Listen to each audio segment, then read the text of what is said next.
And he introduced this idea into Western science without ever mentioning the word consciousness.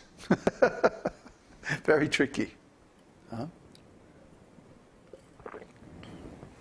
Because, you know, of course, in Einstein's theory of relativity states, special relativity states, that the speed of light is always constant. And that time, or length, whichever way you want to measure it, adjusts automatically between two coordinate systems that are in motion relative to one another, so that the speed of light remains constant. See? So everybody thought, oh, this is about the speed of light. No, no. This is about consciousness. What he's saying that an observer at motion relative to another observer always observes that the speed of light remains constant. Why? Then the rest of the theory is about why and how and all of that. So everybody gets hung up on all that stuff, and they fail to notice the assumption. The assumption in Einstein's theory is that there are two observers. Duh. Nobody looks at the assumption. They're all involved in all the mechanics, right?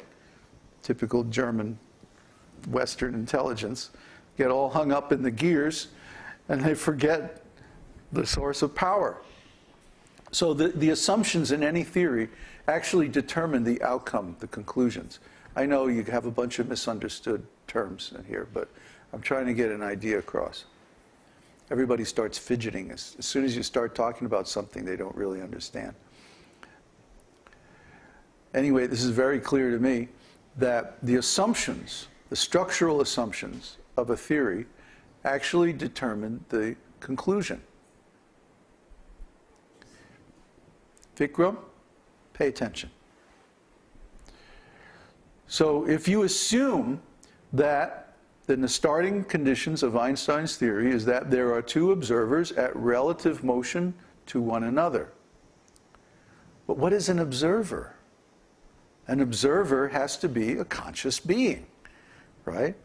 Without the presence of the observer, none of this has any meaning. So in the assumptions, Einstein slipped in the idea of consciousness being absolute, and all these physical quantities such as velocity, you know, the speed of light and all this stuff are actually determined by the presence of the observer. If there's, you know, if the tree falls in the forest and nobody hears it, then, you know, who knows if it really happened or not. The presence of the observer is crucial. Otherwise, you don't have an experiment. You don't have the conditions necessary to verify the theory. You know, even if you know, like recently they did some experiments with satellites that verified some of Einstein's calculations. Well, that's very nice. You can have a satellite take the measurement, but still, some human being has to sit down and say, well, this is what it means, right? You have a whole column of numbers from some instrument. Well, what's the meaning of it? You see? So without the presence of the conscious being, you don't have a theory, you don't have science, you don't have anything.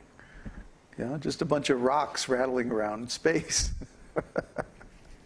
So the Vedic technology was aware of these things long before Western science even started to formulate any ideas such as this.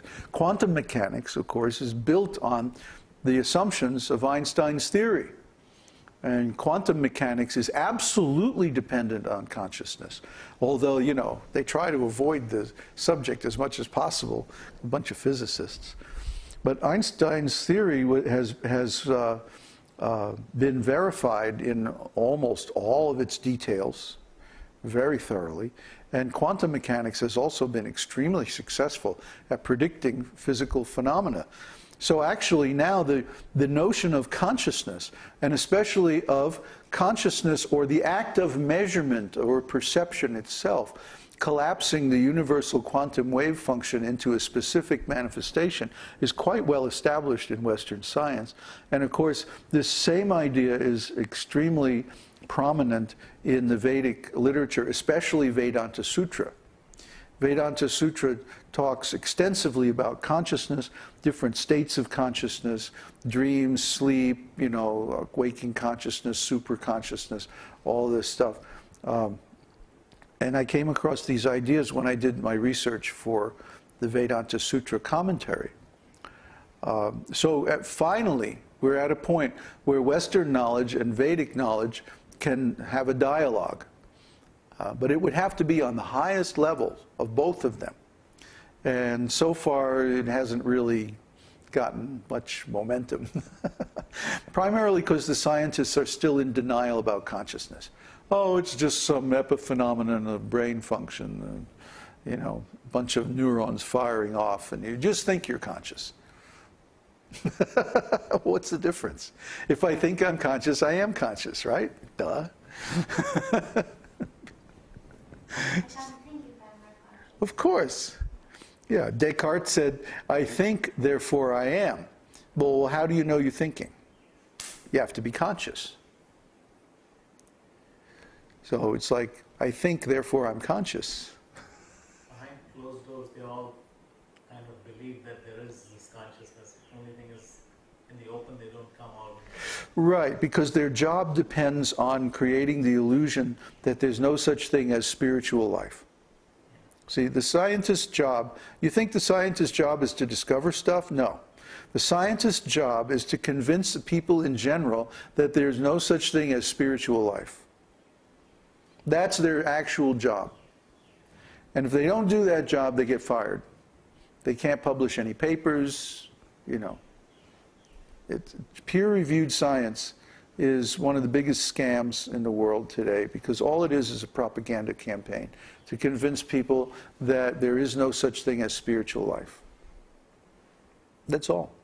I mean, yeah, they invent a few neat gadgets, you know, but those gadgets only get developed if they disempower people in general.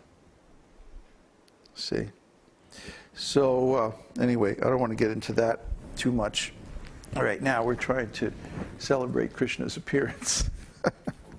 So Krishna appears to introduce the Yuga Dharma, to set up the conditions for the transition to Kali Yuga, which is basically the Battle of Kurukshetra. Think about it for a minute. In the Battle of Kurukshetra, all the Kshatriyas, all the kings in the world were slaughtered. The only survivors were the Pandavas. Everybody else was killed. And you can read how Duryodhana, in setting up his army, he brought in allies from all over the world. There were kings from South America, North America, all over Asia, you know, Australia. He even got kings coming from other places in the Bhumandala, not on Earth. Yeah. So there was something like, I don't know, 18 million troops involved in the battle, more than that even. And in 18 days they were all slaughtered. So you could imagine today what would happen if, you know, they had one of those G20 meetings and somebody dropped a nuke on them, you know, and all the leaders of the world were gone just like that. Just imagine what a huge power vacuum that would create, and how much confusion and chaos, and probably wars would start over it, and so many things would happen as a consequence. There would be economic dislocation and all kinds of problems. So at the end of the Dwapara Yuga, the Battle of Kurukshetra took place, and all of the kings of the world were wiped out, and their armies. So all of a sudden the world was without leaders. And then, just to put the icing on the cake, a few years later, Krishna left the planet. He turned off the Vedic technology that worked by mantras. So even if someone had the training, that they could manifest things by mantra, they wouldn't work anymore. We read in the first canto of Bhagavatam that Arjuna was escorting Krishna's queens after the battle of after Krishna left the planet. Arjuna went and he took Krishna's queens and he was taking them to a safe place. And they were attacked by cowherd men. And for Arjuna, that's just like, you know, swatting a fly, right? But Arjuna was defeated by the cowherds because his astras wouldn't work anymore.